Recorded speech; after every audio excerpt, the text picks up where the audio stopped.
clearly couldn't eat that much. But today she served herself a huge plate of rice, topped with a generous spoonful of spicy stir-fry she usually avoided. As she deliberately poured the sauce over it, memories from her past life flashed before her eyes. Back then, her so-called best friend had carried a tray loaded with food, intentionally bumped into her, knocking her to the ground, pretending to be concerned.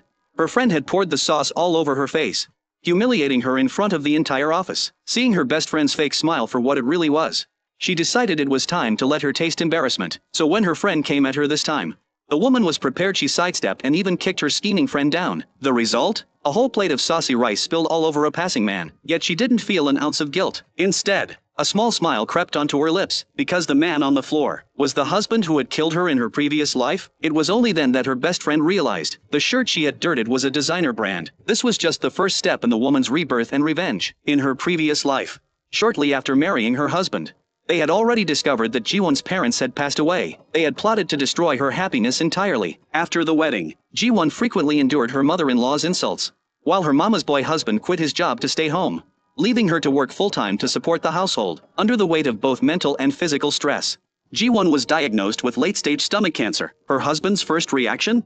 Worrying that no one was home to cook. Her mother-in-law coldly threatened her, telling her she had to keep working even while sick. Fortunately, Jiwon had a seemingly caring best friend, who would patiently encourage her to keep living. Jiwon treated her as her only true friend. Little did she know, every time she was at the hospital for chemotherapy, her best friend would come over and date her husband. Until one day, the hospital called asking Jiwon to pay her bill.